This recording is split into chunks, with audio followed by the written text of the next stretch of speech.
Hi, my name is Obad Alon. Arabian horse.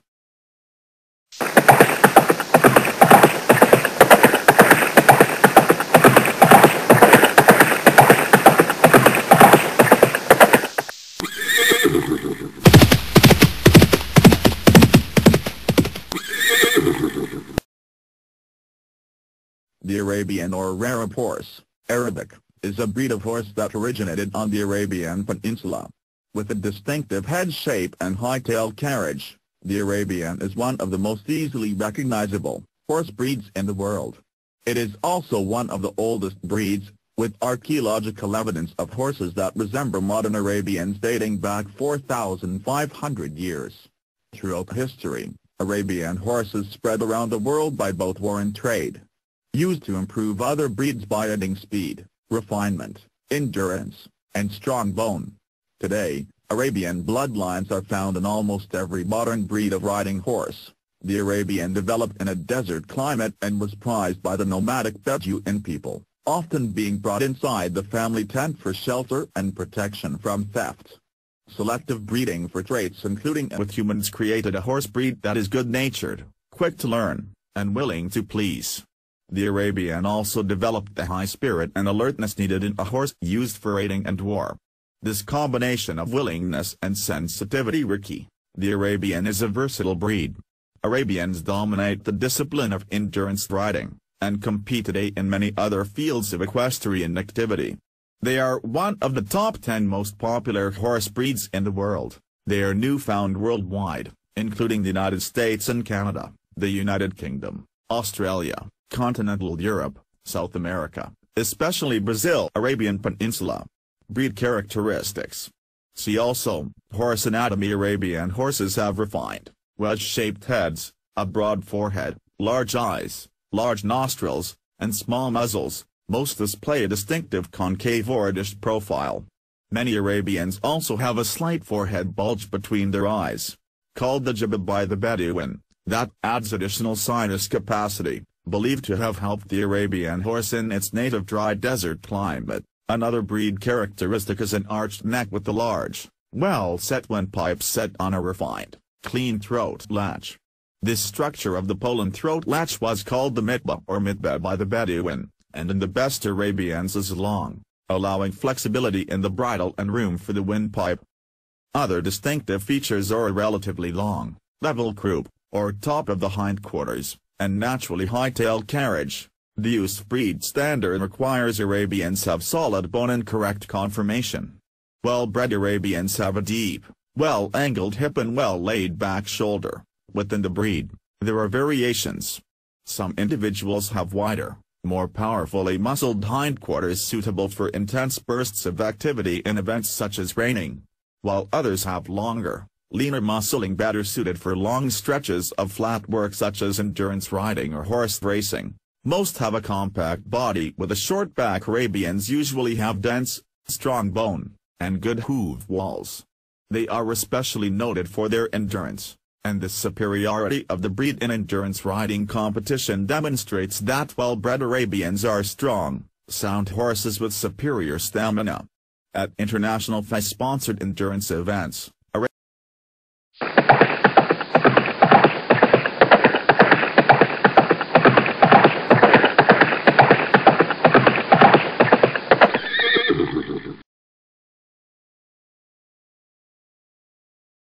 Skeletal analysis. Some Arabians, though not all, have 5 lumbar vertebrae instead of the usual 6, and 17 pairs of ribs rather than 18. A quality Arabian has both a relatively horizontal croup and a properly angled pelvis as well as good croup length and depth to the hip, determined by the length of the pelvis, that allows agility and impulsion. 4.10. A misconception confuses the top line of the croup with the angle of the hip, the pelvis or ilium, leading some to assert that Arabians have a flat pelvis angle and cannot use their hindquarters properly. However, the croup is formed by the sacral vertebrae.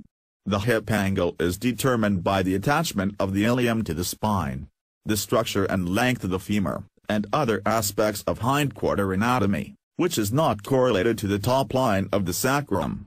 Thus, The Arabian has conformation typical of other horse breeds built for speed and distance, such as the thoroughbred, where the angle of the ilium is more oblique than that of the croup. Thus, the hip angle is not necessarily correlated to the top line of the croup. Horses bred to gallop need a good length of croup and good length of hip for proper attachment of muscles, and so unlike angle, length of hip and croup do go together as a rule.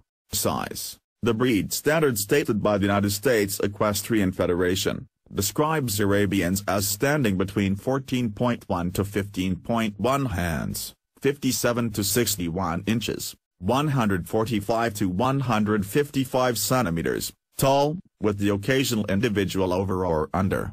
Thus, all Arabians, regardless of height, are classified as horses, even though 14.2 hands, 58 inches, 147 centimeters, is the traditional cutoff height between a horse and a pony.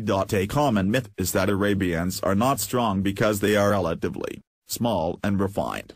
However, the Arabian horse is noted for a greater density of bone than other breeds, short cannons, sound feet, and a broad, short back, all of which give the breed physical strength comparable to many taller animals. Thus, even a smaller Arabian can carry a heavy rider. For tasks where the sheer weight of the horse matters, such as farm work done by a draft horse, any lighter weight horse is at a disadvantage. However, for most purposes, the Arabian is a strong and hardy light horse breed able to carry any type of rider in most equestrian pursuits. Temperament. For centuries, Arabian horses lived in the desert in close association with humans. For shelter and protection from theft, prized war mares were sometimes kept in their owner's tent, close to children and everyday family life. Only horses with a naturally good disposition were allowed to reproduce. The result is that Arabians today have a good temperament that, among other examples, makes them one of the few breeds where the United States Equestrian Federation rules allow children to exhibit stallions in nearly all show rank classes, including those limited to riders under 18. On the other hand, the Arabian is also classified as a hot-blooded breed, a category that includes other refined, spirited horses bred for speed, such as the Exotique, the Barb and the Thoroughbred. Like other hot bloods, Arabians' sensitivity and intelligence enable quick learning and greater communication with their riders. However, their intelligence also allows them to learn bad habits as quickly as good ones, and they do not tolerate ineptitude or abusive training practices. Some sources claim that it is more difficult to train a hot-blooded horse. However, most Arabians have a natural tendency to cooperate with humans, but when treated badly, like any horse, they can become excessively nervous or anxious. Those seldom become vicious unless seriously spoiled or subjected to extreme abuse. At the other end of the spectrum, romantic myths are sometimes told about Arabian horses that give them near-divine characteristics.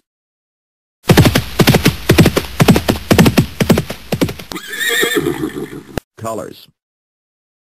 Main articles: Equine coat color and equine coat color genetics. The Arabian Horse Association registers purebred horses with the coat colors bay, gray, chestnut, black, and roan. Bay, gray and chestnut are the most common. Black is less common. True roan may not actually exist in Arabians. Rather, roaning in the Arab could simply be a manifestation of the Sabino or Abicano genes.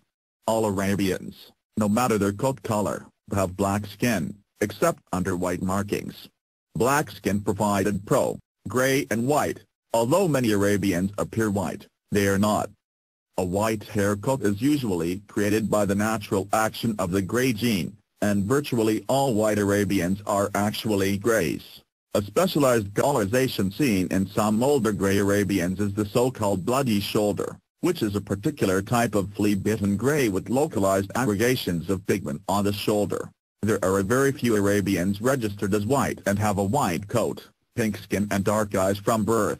These animals are believed to manifest a new form of dominant white, a result of a nonsense mutation in DNA tracing to a single stallion foaled in 1996. This horse was originally thought to be a Sabino, but actually was found to have a new form of dominant white mutation. Desert roots. There are different theories about where the ancestors of the Arabian originally lived. Most evidence suggests the Proto-Arabian came from the area along the northern edge of the Fertile Crescent.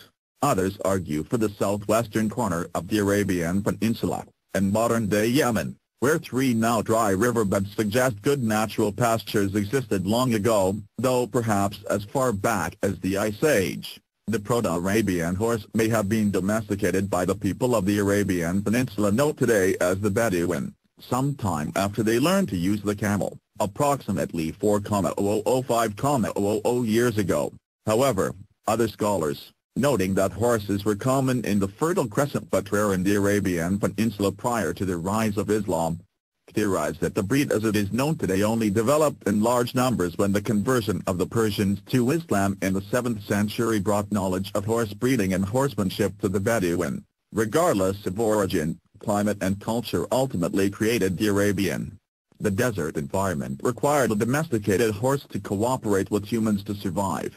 Humans were the only providers of food and water in certain areas.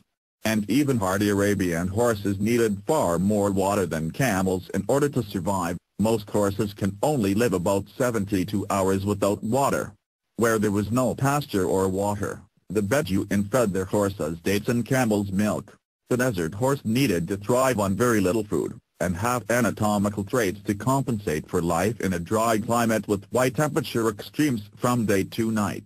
Weak individuals were weeded out of the breeding pool, and the animals that remained were also honed by centuries of human warfare. The Bedouin way of life depended on camels and horses. Arabians were bred to be war horses with speed, endurance, soundness, and intelligence. Because many raids required stealth, mares were preferred over stallions because they were quieter and would not give away the position of the fighters. A good disposition was critical. Prize war mares were often brought inside family tents to prevent theft and for protection from weather and predators. Though appearance was not necessarily a survival factor, the Bedouin bred for refinement and beauty in their horses as well as for more practical features, strains and pedigrees. For centuries, the Bedouin tracked the ancestry of each horse through an oral tradition. Horses of the purest blood were known as asil, and crossbreeding with non-asil horses was forbidden. Mares were the most valued, both for riding and breeding, and pedigree families were traced through the female line. The Bedouin did not believe in gelding male horses, and considered stallions too intractable to be good war horses. Thus they kept very few colts, selling most, and culling those of poor quality. Over time, the Bedouin developed several subtypes or strains of Arabian horse, each with unique characteristics. The strains were traced through the maternal line only. According to the Arabian Horse Association, the 5 primary strains were known as the Kehulan, Seglai, Abayan, Hamdani and Hodban. However, Karl Raswan, a promoter and writer about Arabian horses from the middle of the 20th century, held the belief that there were only 3 strains, Kehulan, Seglai and Muniki. Raswan felt that these strains represented body types of the breed, with the Kehulan being masculine, the Seglai being feminine and the Muniki being speedy. There were also lesser strains, sub-strains, and regional variations in strain names. Thus, many Arabian horses were not only asil, of pure blood, but also bred to be pure in strain as well, with crossbreeding between strains discouraged, though not forbidden, by some tribes. Purity of bloodline was very important to the Bedouin, and they also believed in telegeny, believing if a mare was ever bred to a stallion of impure blood, the mare herself and all future offspring would be contaminated by the stallion and hence no longer asil. This complex web of bloodline and strain was an integral part of Bedouin culture. The Bedouin knew the pedigrees and history of their best-born mares in detail and also carefully tracked the breeding of their camels, Saluki dogs, and their own family or tribal history. 90. Eventually, written records began to be kept. The first written pedigrees in the Middle East that specifically used the term Arabian date to 1330 AD. However, as important as strain was to the Bedouin, studies of mitochondrial DNA suggest that groups of modern Arabian horses recorded as descended from the given strain may not necessarily share a common maternal ancestry. The best horses in Saudi Arabia in Najm Tirab